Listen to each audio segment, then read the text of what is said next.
Minute 38 remaining. Lead by 10 points. It's Fremantle's game to lose here. Sandilands the big fist. Oh, look at that field chase somehow. Over the interchange match and into his hands. Maybe it's Fremantle's game. Rogers is on. Hill keeps going. This to Sandilands. He's got it.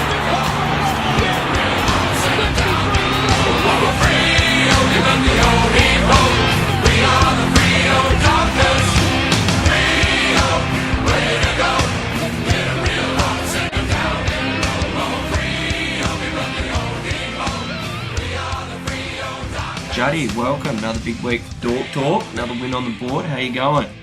Yeah, mate. I'm starting to really enjoy these wins, and I'm getting pretty addicted to them. So if they take them away, I might start withdrawing. Yeah, it was a great game. Great to watch. Scoreline? So cracked 100 points, which is pretty awesome for Freo to do, considering the other team also cracked 100 points. So we had to outscore another team that scored 100 points, which you wouldn't at the start of the game. If you said Melbourne scored 100, you'd be like, we lost that game. So what do you reckon? Yeah, and even more positive was a big scoring quarter. Again, the third quarter, similar to the Bulldogs' fourth. Kicked 7 goals, 7 goals 4 in that quarter to 3 behinds, which goes a long way. The goal at the end of the second half, we kicked 8 goals unanswered, so we can pile goals on again, apparently. Yeah, well, if you kick 7 goals to nothing in any game of football against any team, I think you're going to be a chance. Yeah, well, we nearly lost it, so yes, you should be a chance, but you're no guarantee, are you, anymore? Probably before we dive in and pump up the Dockers anymore, we probably should take note of Melbourne's absentees. Yeah, so I think, I agree. And as when I talk to Mago later on in another hard-hitting interview on Dork Talk, we talk about how some Freo people were, some nuffies were calling up the radio saying how Freo are going to make finals and stuff. And I think getting carried away with it is sort of what put us in the position we were in last year when we were heartbroken when Freo were bad again. Yeah. So I think you have to take it at its face value, and Melbourne were vulnerable, but we got the job done against them, which is really, really positive, and it's something we wouldn't have done last year. So we're on the way forward, aren't we? Yeah, no Smoking Hogan and no Lewis. Smoking Hogan, yeah. He'd be spewing about that one, mate, or coughing it up. Yeah, well, let's dive into it. What are your major positives from the game?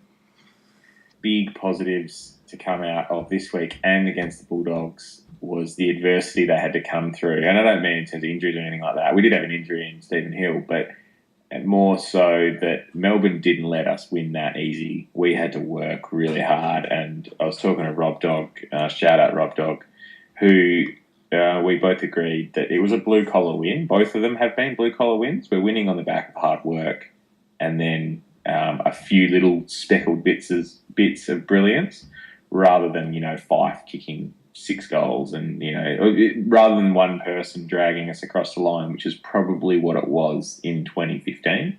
Yep. So it's a little bit more spread and team effort, which is, sustainable, more sustainable. But that was one of the major things. What were your opinions on it? Yeah, well, I agree with that, and I think it's so good to win those games, those tight ones that become so devastating. On the other hand, being on the receiving end of them, to put in such a big effort for Melbourne to come back in the last would have taken a huge effort, and they would walk away being very disappointed. But then you get the flip side for us, and it's just building confidence, especially away at the MCG. There would have been a lot of players there who probably haven't celebrated a victory over there, so it would have been good. I think it's a big plus to go over there and to win a tight game like that is huge.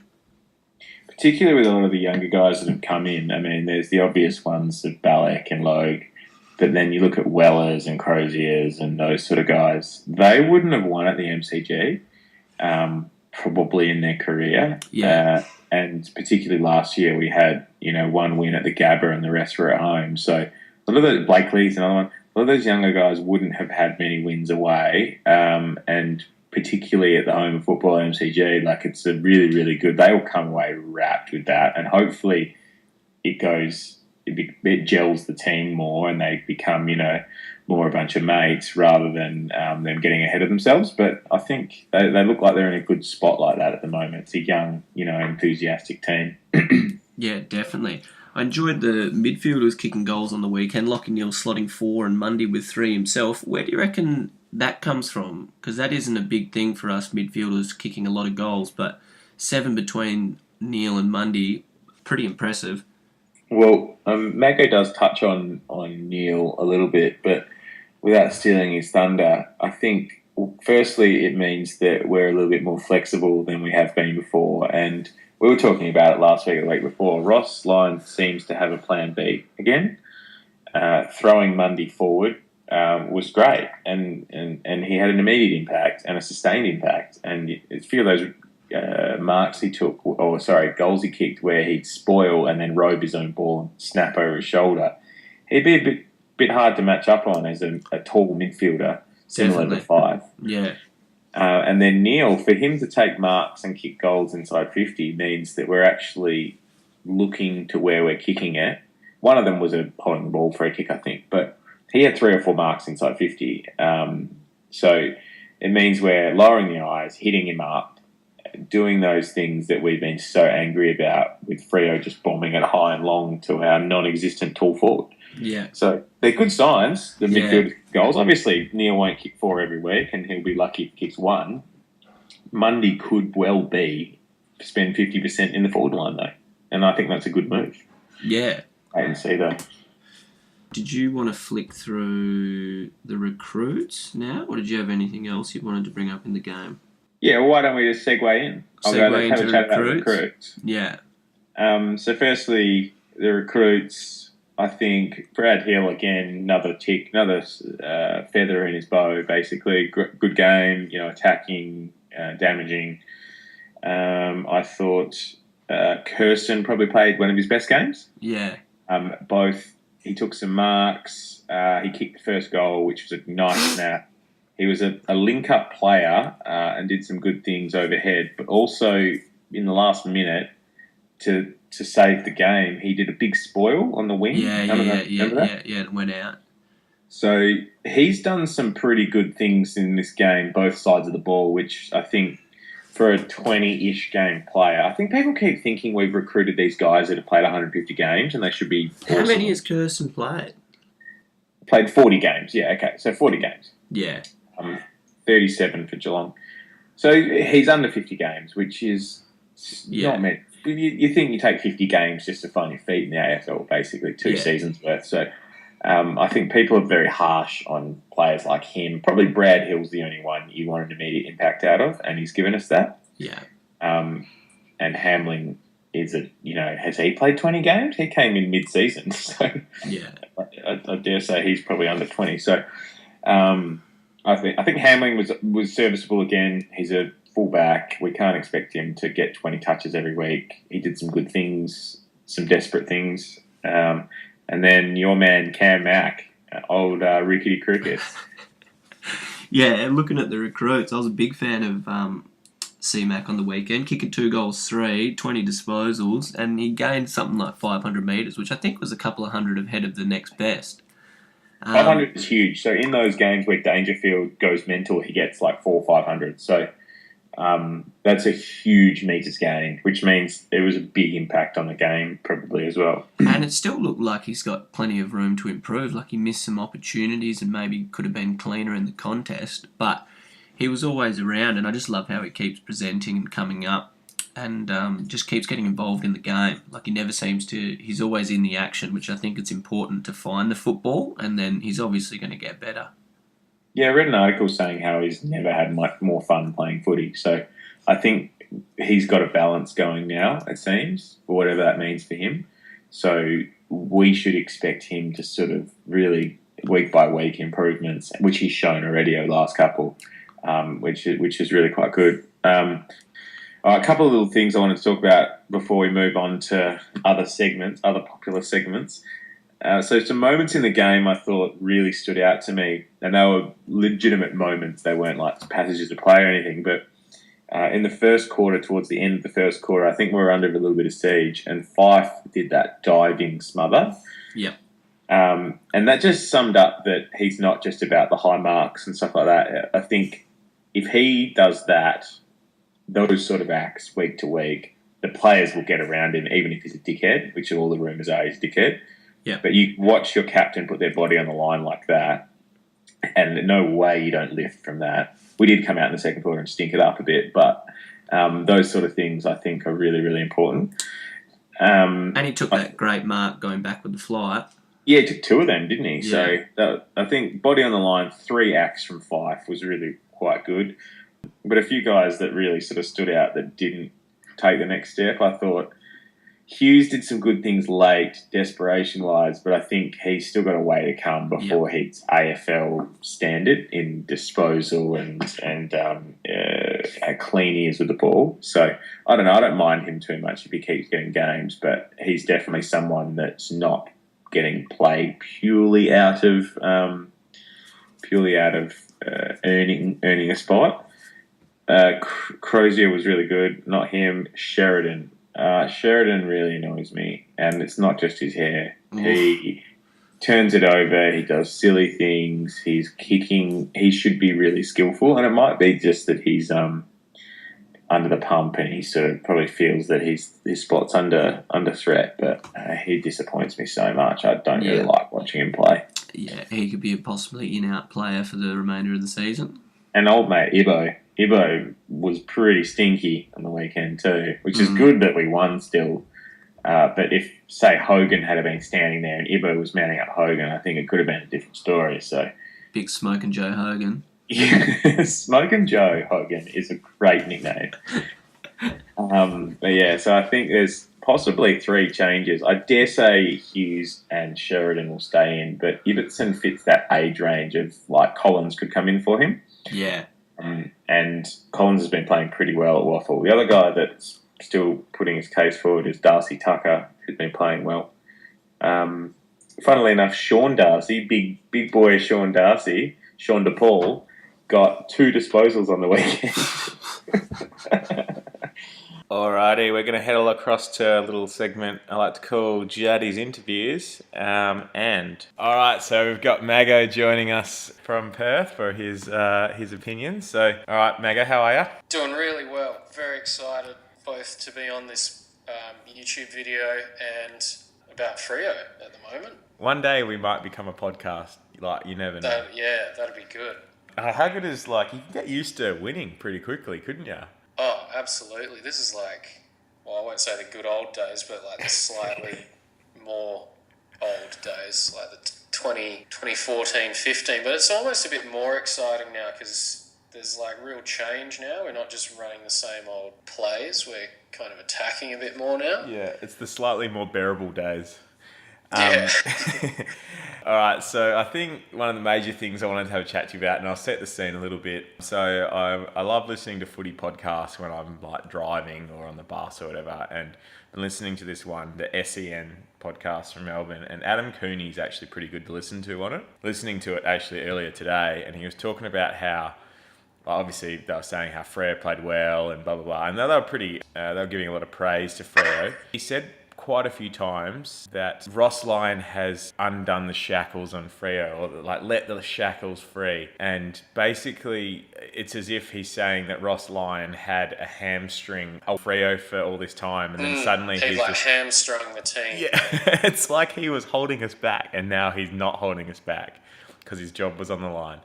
And I think beyond, you know, changing, getting new guys in, getting rid of Dawson and Pearce and stuff like that, which was, you know, its own podcast. I think it's really annoying when people talk about Freo like Ross Lyon was doing something to hold Freo back, and now he's not, and that's why they're winning. But I wanted to hear your thoughts on what the media say about Freo. Yeah, I think that is, when it comes to Ross, he's almost a victim of his own kind of near success because he's won all these games. He's got still one of the better coaching win-loss records in the league, I think. Yeah, I think so too. So Before last year, anyway.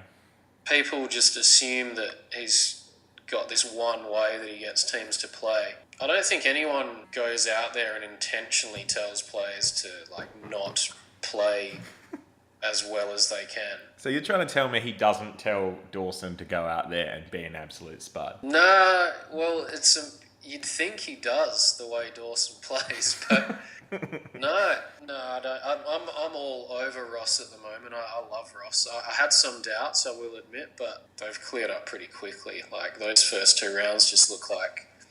Oh, they seem so far away, don't they? So long ago. I know. They seem like they were 10 years ago. Yeah, 10 years ago. They seem like we were still in high school or something. I did, speaking of high school, I did read an article after round 2 by the great Paul Hazelby. Yeah. Oh, yeah. I love Hazelby. He was like behind Pav, Belly, Sandilands, McFarlane, and pretty much any other player on the list now. He's probably the best player we've ever had. Behind a few more, but yeah. Hazelby was one of those players where he wasn't fast, he wasn't that skillful, but he had a footballer brain, and which made him a really good player. Like, he sort of reminds me, I guess, of like a Spur type player, but obviously Spur's a backman. But you know, like Spur's not... he's kind of like, he's almost Barlow-esque in a way. It's probably not as... Barlow's actually fit though. I'm pretty sure Hazelby was like unfit. He's a gun kind of 3K runner, top 5, I think. I imagine Hazelby would be... I don't think Hazelby would have been that. Hazelby would be really good in a country league. Oh, yeah. Just sit in the... Oh, sit in the mids and just patrol the centre square, basically, and get 30 touches. Belling out just handballs. Yeah. But yeah, he said... We digress. Anyway, go on. So the article's written by a guy called Justin Rake, WA Today, quoting Paul Hazelby. So, what do you say? Everyone at the club has to be on notice. So this is after we got thrashed by Port. That's true. They were deplorable on the weekend. That's true. This is a quote, this bit. If you go back to 2001 and look at the days under Damien Drum, at least there were some younger players coming through like Pavlich, Hazelby and Longmuir. Des Headland came along the next year. So he's thrown himself in there with Pav. Yeah. I like it how he's thrown, we brought in Des Headland. That was like a dirty trade. Des, he was all right.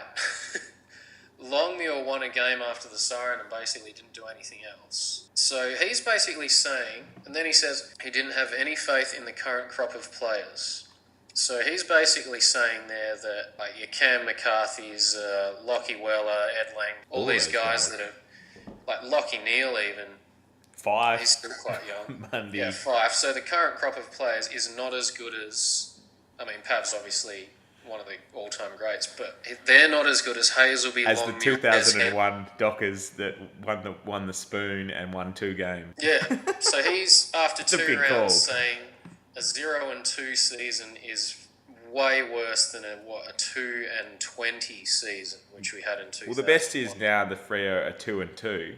We've literally equalled their full season. Yeah, and I'd love to hear him come out and say, okay, maybe I'll like. What's the problem with media people just coming out and saying like, no, I got that wrong. Like that was an early call, and I'm sorry. They don't seem to do that very often. They don't. But how often are they wrong? This wrong. I think we just got to stop giving footy guys just media gigs. For no reason. Yeah, I agree. It's just, I mean, but Barlow's podcast is great. It's not bad. Yeah, I like, and Pav in the media is awesome. But like, I think you're selecting when they get these good kind media of people. Articles, they have to do these pre-prepared bits where they have to kind of come across as eloquent. They just make these big calls. In this case, very wrong. Unless we go on to lose the next 18 games. Yeah, we'll touch wood there. Yeah. All right, mate. Good yarn. Thanks for coming on the show. And yeah, great yarn. I look forward. Did you want my telling stats? Oh yes, I definitely want you telling stats. Yeah, I do love a stat, and the ones I've got down are Lockie Neal, number 1 with Jack Watts for marks inside 50. Number 1 outright for goals with 4. And that just says to me, keep forward, mate. We've always been accused of being a team that kind of bombs and hopes inside 50. Yeah. But that, rightly if so, he's we were getting accused of that, though. the most marks on the park inside 50, he's the shortest man on the field, probably top 5 shortest in the league. If he's getting marks inside 50, that proves we're lowering the eyes, because you can't actually see Lockie Neal unless you lower the eyes. That is true. He will hide under a blade of grass, that kid. Yeah, so that's good. Well, the big question for Hazelby is, can he be better than Justin Longmuir? Yeah, well, or Hazelby. Hazelby was a forward towards the end. Maybe he thinks he's like That's right. the He's like Cam-Mac. bulky half forward. Yeah, who are we going to get in to be our next slow midfielder? Oh, Maybe Hazelby's just flat about that. I don't think Who's a slow mid at the moment besides Barlow? Mitchell, maybe. Oh, Sam Mitchell. Yeah, he's on the way out though, I guess. Yeah, it's bullshit. There's no more slow players, mate. All right, mate. It's been an absolute pleasure having you on. Oh, no worries. Anytime. Cheers, dude. All right. Cheers, Mago. Good chat, mate. Yeah, you too. See you, mate. All right, shall we move along to our couple of favourite segments? So, reverse fantasy. Yeah, let's dive in. Finally worked. A much more successful week in reverse fantasy this week. Depending on who you are. Pardon? Depending on who you are. Well, successful in terms of we had the correct amount of players play on each team. Yeah. So successful in the format, but also successful if in need. So Juddy takes out his second one in a row, so 2 in a row. So the final score was 155 to 137, with me having Nathan Brown from St Kilda, Sam Rowe and Daniel Talia all playing and getting around the 50 mark. And you having Tony Lemons from the Gold Coast scoring 77 real points, meaning he only gets 33 reverse points. Yeah. Really hurt you there. Big game. Rant good for you with 40, so 60 points. But, mate, Brett Heady still decent, so I reckon we can do a bit of a redraft here. So I'm going to drop Hunt out of my team, Taylor Hunt, and I'm going to pick up, I keep wanting to think his name's Nick Jonas, but I think it's Tom Jonas from Port Adelaide. Well, I'm going to drop old Heady. Brett Heady, yeah. Yeah, and run the risk, even though it's only a Tuesday, I think Vickery's going to play this week. Yeah, Vickery's not a bad one, actually. Yeah, and I love all the memes about him. Big fan of Vickery. Yeah, I think the whole thing when he was a late out and they were like, oh, Hawthorn definitely going to win now, that was pretty funny. You had to, like, even he would probably laugh at that. Actually, no, it's pretty mean, isn't it? Yeah. Well, all right, we got fantasy out of the way. Should we move to the Ruffy Club? Yeah, yes. So the Jared Ruffy Club, very successful again, may I say. So we're, considering we've laid 4 Ruffy bets and we've won 2 out of the 4, this is pretty good. It's almost like we should start our own punt club to do it. But anyway, so Sydney, unfortunately, who you picked, went down. And they didn't look too bad until the last quarter and then they got pumped. But Sydney at 290 went down, so that's a loss for you. So you're 1-1. And I, being the loyal supporter that I am, picked up Rio at $3.18. I also backed this with real money of my own and got a big win out of that. So that's looking pretty good. Should we have a look at the forecast for this week in terms of the Ruffy Club? This Who are you looking at? Well, this week's a tighter round. The odds seem to be evening out the longer the season goes. I kind of want to back Sydney again because I think it's just going to it has to happen. I'm not backing Hawks anymore. I think Hawks are cooked. They're done. They're not going to get up over West Coast this week. Sydney paying $2.75 at home against GWS. It's like one of those derby games. I think they're turning into proper true like showdown derby games where it can go either way regardless of form. Yep, I think so. So, and that seems to be the only one. You could almost, Carlton paying $6.05. Not feeling that. Gold Coast at 4. I think to me it's Sydney again. I'm going to back them in for 2 weeks in a row, pretty much because it's like eventually they got to. Yeah, no, that's not too bad. I have looked at that game as well. I'm really tempted by Brisbane. That's a huge market. So Brisbane are still paying $3 with a 24.5 head start, $8.50 head to head. But I can't do it. What I'm going to do is I'm going to get back on the Saints because I think Geelong are so ready to lose. The Saints in Melbourne, not out in Geelong, at $2.85. And I'm hoping that the Saint Nick can get us going and get us some money. Yeah. $2.85. All right. So Sydney again, mate, $2.75. Please. That'll be a good game, I think. Better than the odds and the ladder suggests, but I wouldn't be confident tipping that though. No. But when you're trying to win the Ruffy, I guess you got to let it ride, mate. Good news this week. Dockers going in favourites. Yeah, I don't like that one bit, by the way. Do not like that one bit. I'm still a bit tainted by North Melbourne travelling over here. I don't know if it was 2 years ago. It could have even been 3 when they came over maybe on a Friday night. Yeah, knocked us off. I remember that. I think we were 8. We were on a roll. So you're thinking of Richmond that came over on a Friday night on our... No, but North did it as well. Yeah, North did do it too. North, I'm very wary of North Melbourne as a team because they've been very close at knocking off some okay teams. Yeah. However, you'd have to think after we backed up in harder circumstances, albeit the team we played last week, Melbourne, were vulnerable. We had to go to Melbourne to the MCG in a hostile crowd, although only like 4 people rocked up to support Melbourne because they were all down at Mornington Peninsula or whatever. Because they're all tops, mate. They're the Eagles supporters of bloody Melbourne. So we backed up that effort, and I think that's the really important thing. So can we back up that effort a third time in a row? And I think if we play somewhere near where we played last week and the week before, particularly, those good patches of play, and clean up a few of those things in our lesser patches, then we should. $1.50 is probably fair. Nah, not well. I mean, yeah, I would consider North and Freo to be in a similar position of the ladder when the season comes to an end.